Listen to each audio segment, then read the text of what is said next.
The English Channel, the world's busiest shipping lane. Every day, tens of thousands cross it by ferry.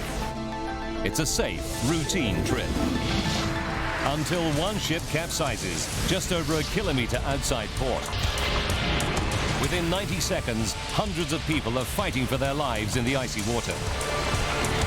193 die in Britain's worst maritime accident since the Titanic.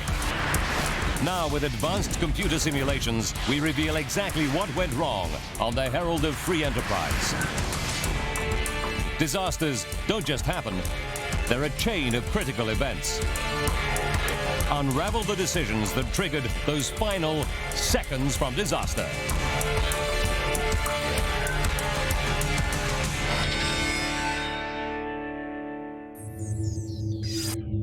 Europe, Belgium, Zeebrugge.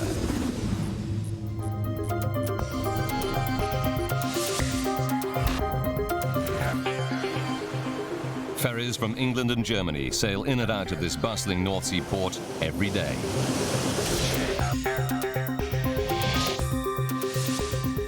March 6th, 1987, a chilly winter's day. The Herald of Free Enterprise, an 8,000-ton car and passenger ferry owned by the European shipping company Townsend Torrison, arrives from Dover. She's made the 4.5-hour journey across the English Channel safely thousands of times. The Herald is on a tight schedule. She must complete 4 crossings every day. And between each trip, her crew must offload passengers and vehicles, clean the ship, and then reload for the next trip, all in the space of 90 minutes. Today, the Herald is just barely staying on schedule. 4 p.m.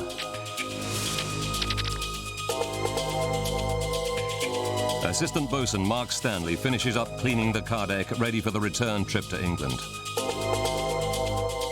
He's been on duty for more than 5 hours, but will get an hour-long break before the ship sails for home.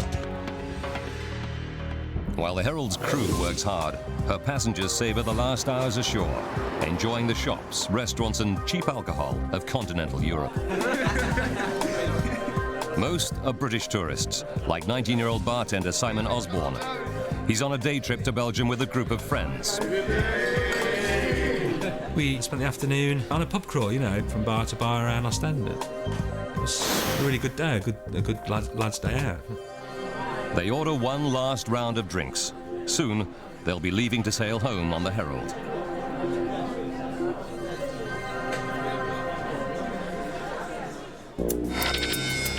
"4:30 p.m.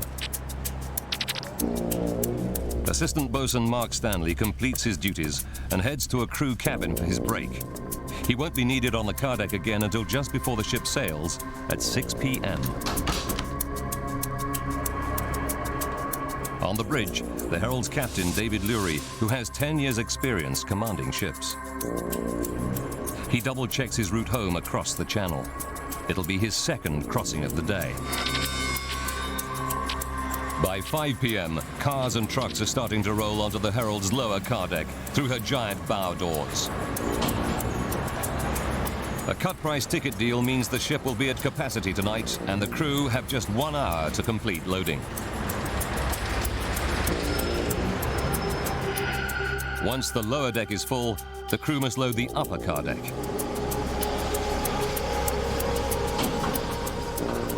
But there's a problem. The loading ramp at Zeebrugge doesn't reach the upper car deck. To reduce the gap, the captain must lower the ship in the water. He does this by pumping seawater into her ballast tanks. After 30 minutes, the ship sits 1 meter lower in the water. Only now can loading of the upper deck begin.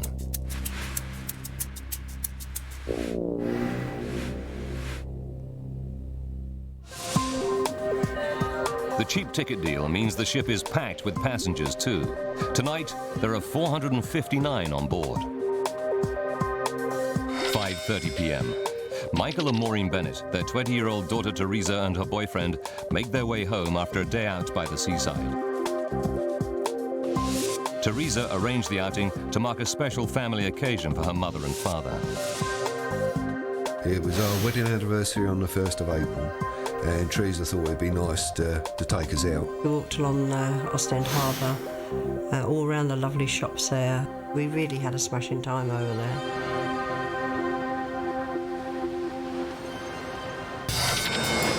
"5:45 p.m. 15 minutes to departure. The crew struggles to load the upper car deck in time. First Officer Leslie Sable is in charge of loading, and he's feeling the heat. Turnarounds are so tight that even a short hold-up here could throw out the Herald's schedule for subsequent crossings. Crew member Lee Cornelius is hard at work. It's always a bit of a rush at the end. Cars turn up just before he's sailing and fill the ship up.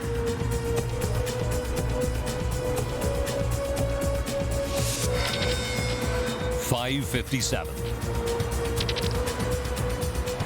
The crew finally finishes loading, but they're too late. The Herald will not depart on schedule tonight. Lee Cornelius places the safety chain across the bow doors. First Officer Sable tells Captain Lurie that loading is complete. Okay, loading complete. Copy that. Then he heads for his position on the bridge. Stations, all stations. Herald of Free Enterprise is about to leave the harbour, proceeding outwards. The announcement Harbour Stations calls crew members to their posts for departure. Lee Cornelius leaves the car deck to report to his station.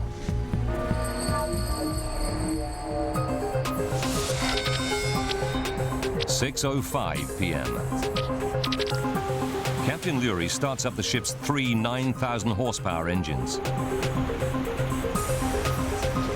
They're 5 minutes late. But weather reports say the channel is calm with only a light wind. He might be able to make up the time on the crossing. Michael and Maureen Bennett go to the restaurant on sea deck to grab a bite to eat. Spirits are high among the homeward bound passengers. It was a happy atmosphere on board. There was, everybody had enjoyed themselves. Their daughter Teresa and her boyfriend are also on sea deck, relaxing in the lounge area. We got a drink. We just sat talking about the crossing back. I don't really like travelling on boats, so it's quite a big thing for me to travel out there anyway. The Herald steams out of Zeebrugge Harbour. She's now heading out into the icy waters of the North Sea. 19-year-old Simon Osborne leaves his friends in the cafeteria. He goes to the perfume counter on sea deck to buy a gift for his girlfriend. 6:24 p.m. As the ship approaches the outer harbour, Captain Lurie accelerates up to 18 knots, the maximum speed permitted. There's a party atmosphere among the homeward bound passengers. Then, out of the blue, the ship lurches violently, throwing Simon Osborne off balance. Very suddenly there was a jolt, and the woman turned round and kind of stared at me and started screaming.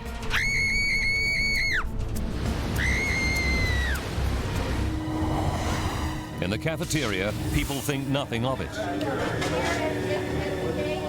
Government worker Michael Reynolds recalls the scene. You heard the odd person say, cheers, with a typical British sense of humour. The ship stabilizes and everything returns to normal. The passengers go back to having fun. But down below, on the ship's car deck, something is terribly wrong. Just over a kilometre outside Zeebrugge Harbour, something is desperately wrong on the Townsend Torreson ship, the Herald of Free Enterprise. The Herald starts to veer off course. Captain Lurie wrestles with the controls, but she's not responding. Then on E-deck, the lower car deck, a crew member alerts one of the assistant pursers. There's a big problem. Water. Vast amounts of it pour down the stairs from the upper car deck. The purser races up the stairs to sea deck, where there's a radio. He desperately tries to call the bridge, but there's no response.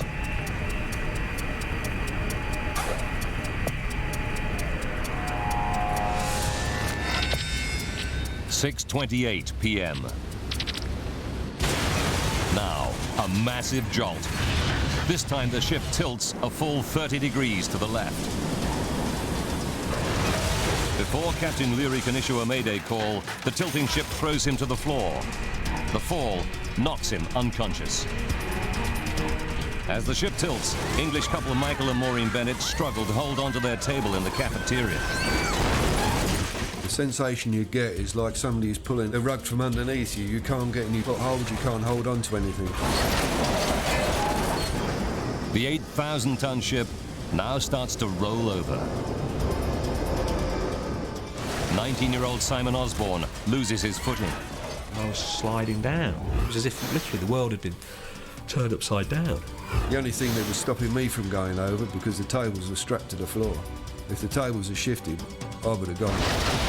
As the Herald of Free Enterprise capsizes, there's a terrible grinding noise. Now the seawater breaks through the ship's portholes. I was standing there, rooted to the spot, staring at this wall of white water coming towards me. And I thought then, you're going to die. The ship's sinking, and you're going to die. Thousands of tons of water gush into the ship under huge pressure. It's just like having a fire hose fitted on you, really. It just pushed you back up the boat.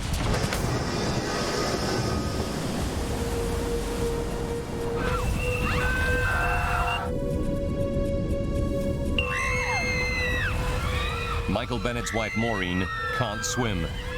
He's desperately trying to keep her head above water.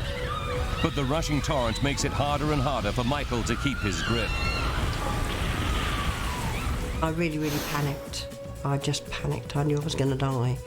I had Maureen, my hand on her bra and her clothes, holding on tight to her. And that's the only way I could keep hold of her until that water had settled down. Otherwise, she would have been gone. The ferry's entire left side sinks into the North Sea, leaving only its right flank visible above the water. In a stroke of luck, the ship comes to rest on a sandbank. The sandbank stops it from sinking further, at least for now.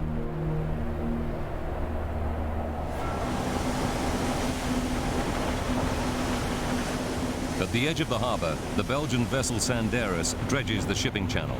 She's about 1 kilometre from the Herald. Her crew sees the bright lights of the Herald flicker and then go out.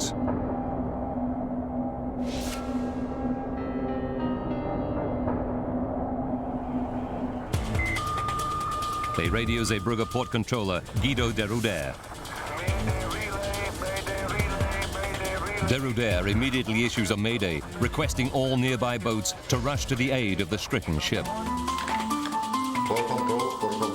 Andre Papp is the skipper of the tugboat Seahorse. As soon as he receives the port controller's call, he and his crew rush to the ferry.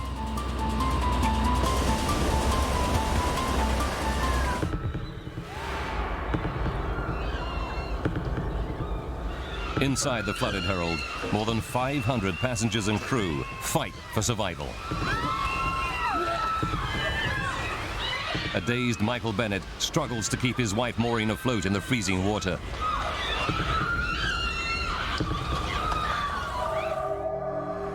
The Bennett's daughter Teresa finds herself alone in another part of the ship. Her leather coat fills with air and acts like a makeshift life jacket.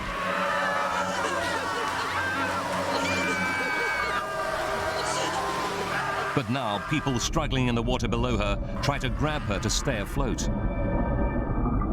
You could feel people holding onto your coat, holding onto your trousers, and literally trying to climb over you.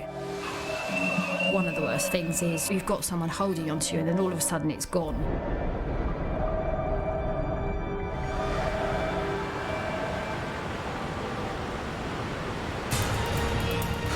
Passengers who managed to survive now face another deadly enemy, hypothermia. You start to think, are you going to get out? Are we going to die? The North Sea water is just a few degrees above freezing. At these temperatures, most people will lose consciousness in just 20 minutes. Mayday relay.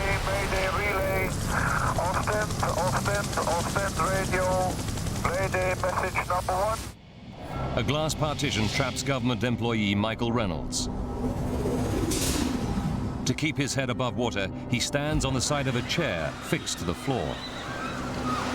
Water inside the ship continues to rise rapidly. There's no more than 18 inches of air. And I remember thinking, if we go any deeper, then that is it.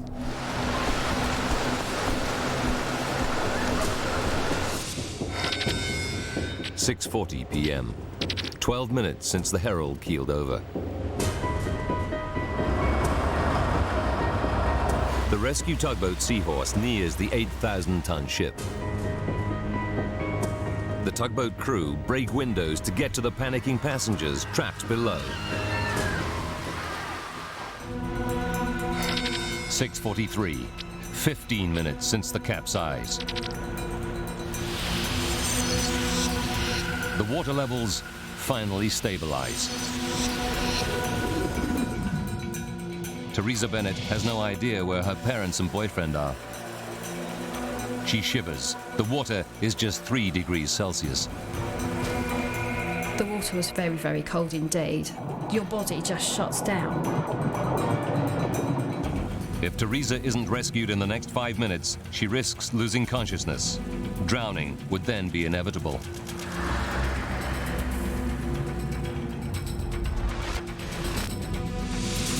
Towards the stern of the ship, Teresa's parents also struggle against the cold.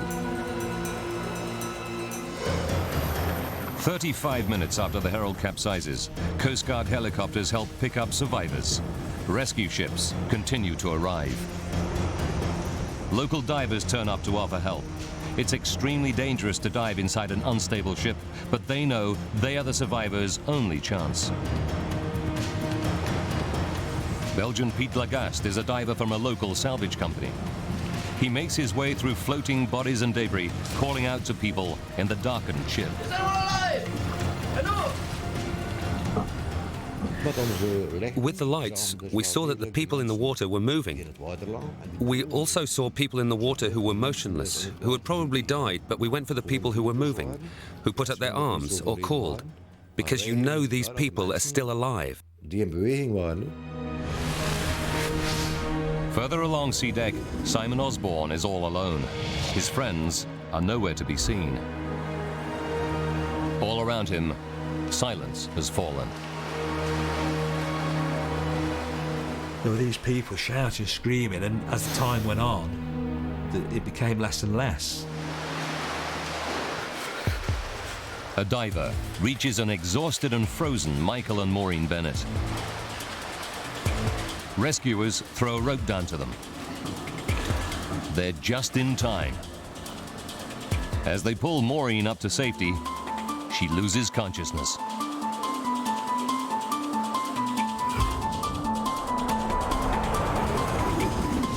Michael Reynolds is trapped behind a glass partition. He hears rescuers in the distance, but they can't see him. And then, a glimmer of hope. A rescuer appears on the other side of the glass. And he threw himself onto the glass a few times, and eventually the glass shattered.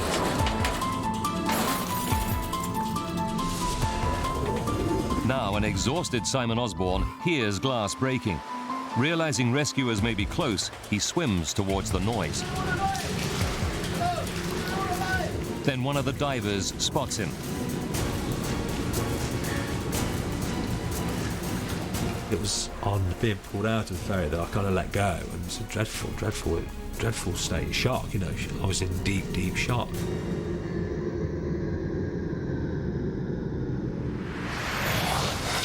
"9 p.m. It's 2.5 hours since the Herald capsized. Divers are still finding survivors. But dead bodies are starting to outnumber the living. 11:30. Diver Pete Lagaste has now been on the Herald of Free Enterprise for 4.5 hours. He's losing all hope of finding any more survivors. On shore, 35 ambulances rush the wounded to nearby hospitals. Just hours earlier, Maureen and Michael Bennett were celebrating their 9th wedding anniversary. They now lie side by side in a hospital ward with serious injuries. Maureen is frantic with worry about her missing 20-year-old daughter, Teresa. I still was worrying where the heaven Teresa was. I just couldn't get that out of my mind. Where was she? Where was she?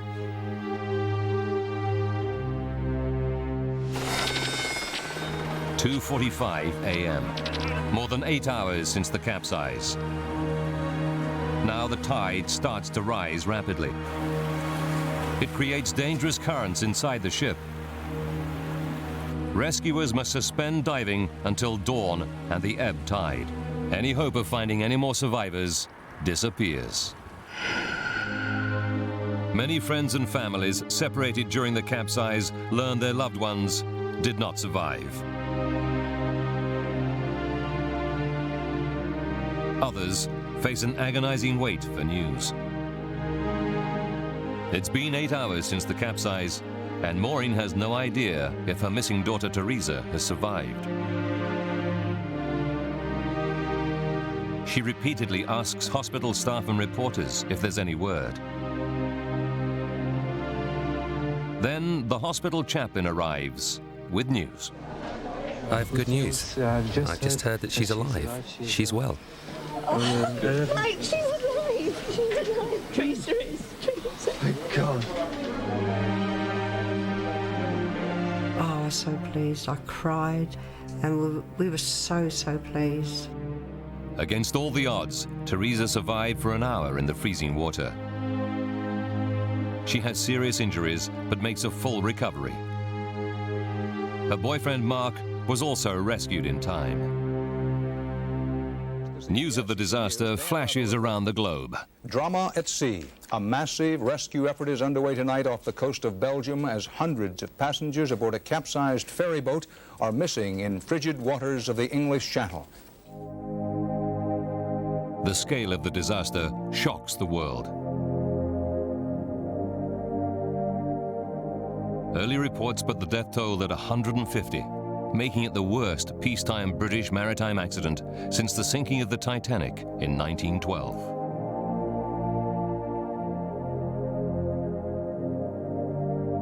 As dawn breaks, stories emerge of miraculous survival and heroic actions by passengers and crew. One man acts as a human bridge so that others can escape.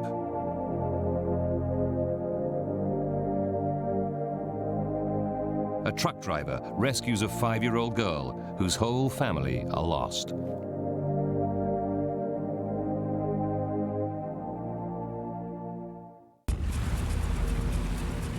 The disaster is unimaginable. How could a modern 8,000-ton vessel sailing in perfect conditions capsize in only 90 seconds just over a kilometre out of port? As the Herald is a British vessel, the UK government's Department of Transport hires the investigators. Ian Dann, one of Britain's leading naval architects, has been investigating marine accidents for 32 years. The scale of this tragedy shocks him. I think this was one of the worst disasters that I've ever had anything to deal with, because there were people who had walked on board that ferry, and within 20 minutes of the ferry leaving port, they were fighting for their lives. Dan must find out exactly what happened on the night of March 6th to ensure that such a catastrophe never happens again.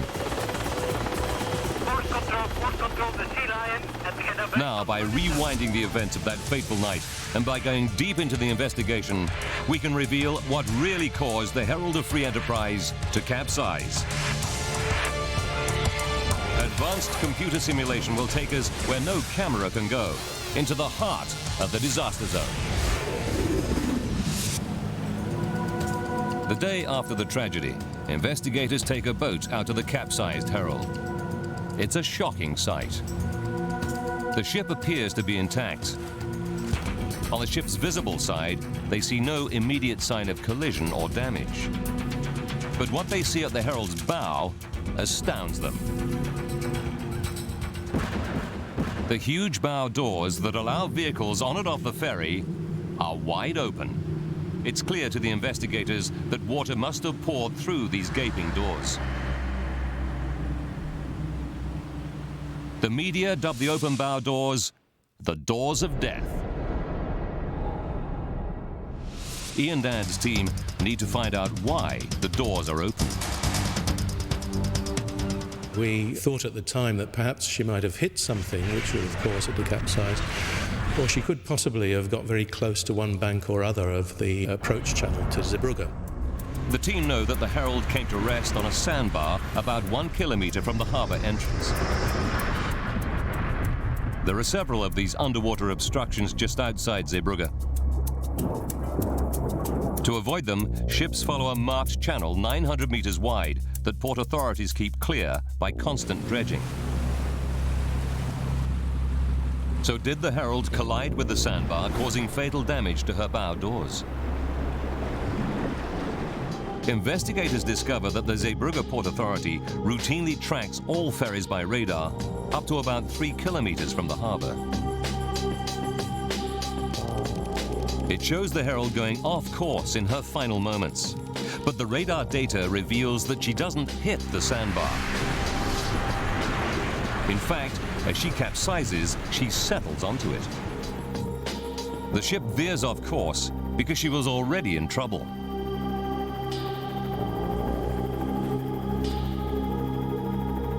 The sandbar is not a nemesis, but a savior. It stops the ship turning turtle, saving many lives. Investigators realize the theory that the bow doors were damaged by a collision is a dead end. Herald of Free Enterprise. They interview Port Authority personnel on duty the night of the disaster. It gives them a new lead. Port Controller Guido de Ruder relates a strange report he received from the captain of the dredger Sanderus 20 minutes after the Herald left port. They told me that he could see lights, and he thought that the bow doors were still open, but he could see cars and trucks through the bow doors. It's staggering news. It appears to investigators that the Herald actually left port and set out to sea without closing her bow doors. How could this happen? To find out, they question surviving crew members who worked on the car deck that night.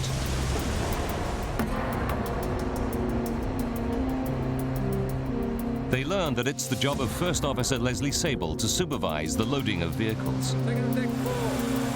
It's also his responsibility to get the Herald loaded swiftly so that it can depart on time. 40 more cars. If he fails, he could be reprimanded by his bosses. It was such a difficult market to make a lot of money in, and of course one got commercial success by turning the vessels around very quickly. 30 minutes to disaster.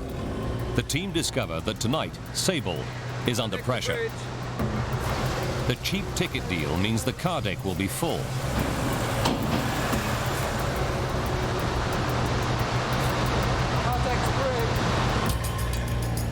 As the last car rolls onto the ship, the call is announced for harbour stations. Stations, all stations. Herald of Free Enterprise, about to leave the harbour, proceeding outwards. This is the signal for crew to go to their positions for departure. Lee Cornelius's final duty on the car deck is to put a safety chain across the bow doors. First Officer Leslie Sable hurries to the bridge. They're now 5 minutes behind schedule. He is the last to leave the lower deck.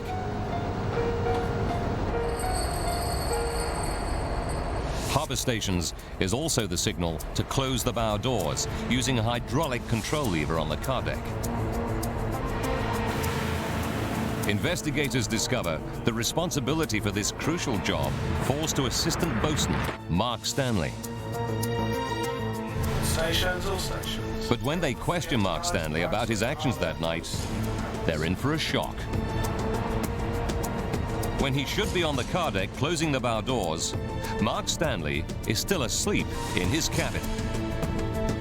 He took a nap after the ship docked in Zeebrugge, but slept through the call for harbour stations. The Enterprise is about to leave the harbour, proceeding.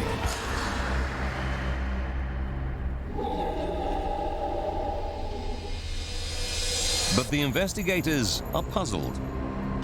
Why does no other crew member notice that the bow doors are wide open and raise the alarm? They learn that who closes the doors and when is a hit-and-miss affair, as crew member Lee Cornelius recalls. Sometimes when we left and completed loading, one of the guys on the main deck would shut the bow doors. But that night we didn't. We just left them open and expected Mark to come and shut them when we'd finished. The bow doors are left open because the assistant bosun is asleep, and on this night, no one else does the job for him. The investigators find that there is no fail-safe system for closing the bow doors. Although it's Mark Stanley's job to shut them, it should be double-checked by First Officer Leslie Sable. But in the race to stay on schedule, it was normal practice for the First Officer to leave the car deck before the doors were closed. The officer who was to have done this checking had to also at that time be on the bridge, so he had to be in two places at once, which of course was impossible. Dan and his team discover another major flaw in the system.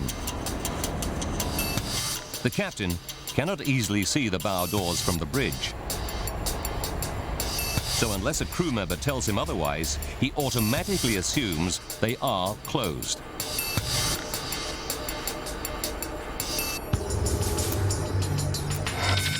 "23 minutes to disaster. Captain Lurie backs out of berth 12. He's totally unaware that no one has closed the 5-meter bow doors on the car deck.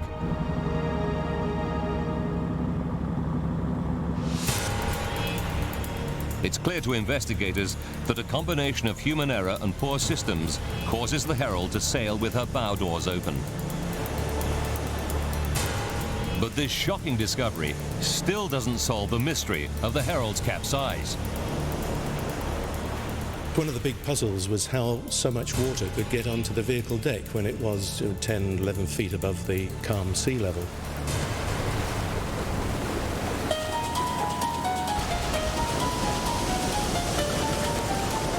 It would take thousands of tons of water to capsize a ship the size of the Herald. But the bow doors to her car deck are sited nearly 3.5 meters above the waterline. Investigators suspect that in calm seas, they should be well beyond the reach of any waves. Then they discover that 4 years before, the Herald's sister ship set sail from Dover with her bow doors open. And yet she survived without incident. It confirms their suspicions. Even with her doors open, the Herald should have made it safely across the channel. So why didn't she?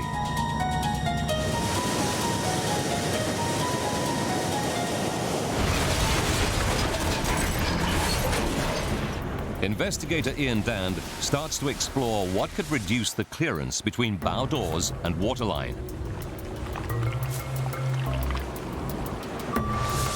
He discovers that the short loading ramp at Zeebrugge causes a problem. It's not long enough to reach the Herald's upper car deck. So Captain Lurie must fill a ballast tank in the bow with seawater to lower the Herald to the right level.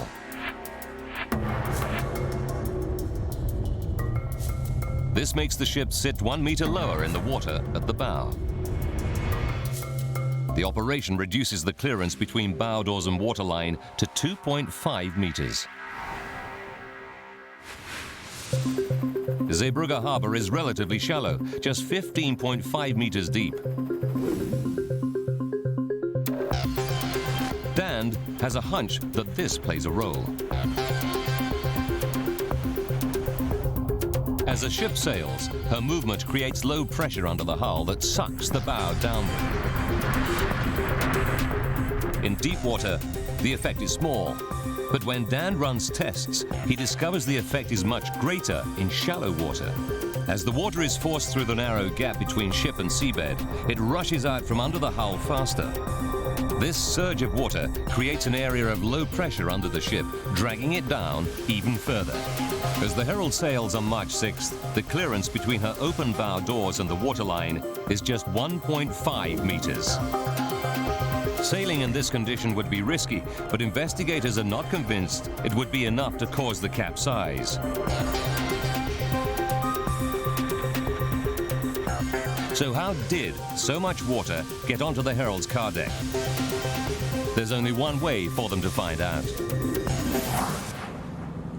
Berth 12, Zeebrugge Harbour, May 10th, 1987. 9 weeks after the loss of the Herald, Ian Dand begins a crucial experiment aboard her sister ship, the British Free Enterprise. He is set to restage the Herald's final, fateful journey. The Pride is identical to the Herald. She's weighted with the same amount of ballast. The weather and tidal conditions are the same. The Pride maneuvers through Zeebrugge Harbour at a normal departure speed of 10 to 15 knots.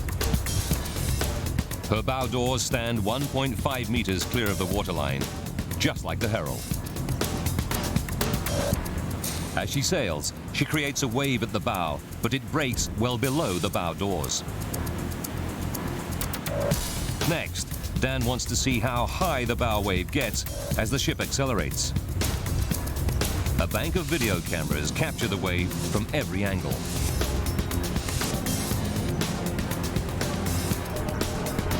At 16.9 knots, the wave crests safely below the bow doors, rolling away from the ship. Then, Dan instructs the skipper to increase the speed.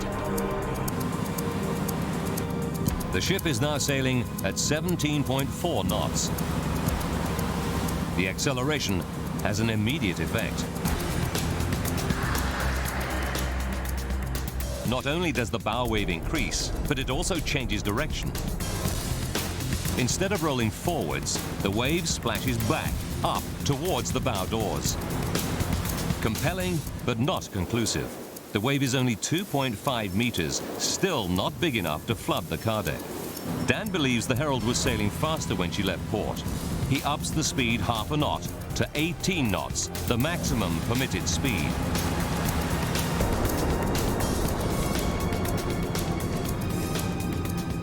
Suddenly, the wave balloons wildly. It is now almost 4 meters high, big enough to engulf the bow doors. On the Herald, water would be cascading straight onto the car deck. I was horrified to see the amount of water that came over the bow of the Herald on the full-scale trial. Dan is an experienced naval architect, but he has never seen a bow wave behave in this way.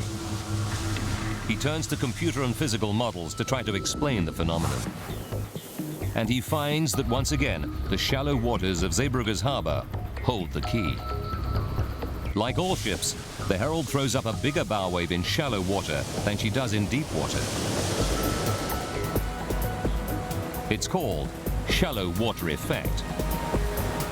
The effect gradually becomes greater as the ship increases her speed. But the models confirm that when the Herald reaches 18 knots, it triggers a step change. There is a huge leap in the size of the bow wave.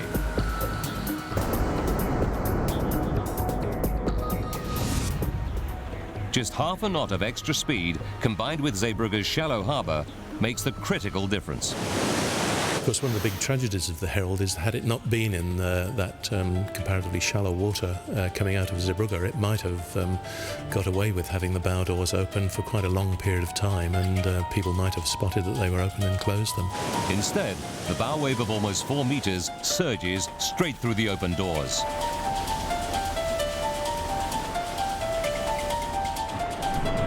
calculates that 2,000 tons of water flood onto the Herald's car deck in about 30 seconds. Even this much water shouldn't sink such a large ship. What is the fatal weakness in the Herald's design that makes her capsize in just 90 seconds? Investigator Ian Dand has proved that 2,000 tons of water flooded onto the Herald's car deck. He knows that even this much water shouldn't be enough to sink a large ship. That's because traditionally, ships are divided into watertight compartments below the waterline. But the Herald's design is different. She has a huge open car deck with no dividing walls, so vehicles can easily drive on and off. It allows quick turnarounds at port in what is a highly competitive market. But the Herald's greatest commercial strength ends up being her downfall.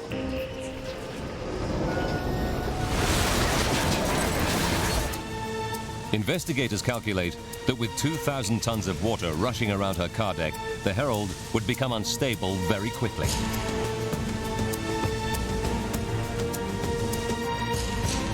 As the Herald sails, she naturally rocks from side to side.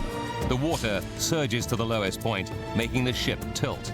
At first, the ship's huge buoyancy allows her to recover. Water is rather an unstable entity and would rush to one side or the other of the vehicle deck, acting like a sort of pendulum, if you like. With each swing, the water surges more violently, causing the ship to tilt more steeply. Eventually, the ship reaches a point where she's unable to recover.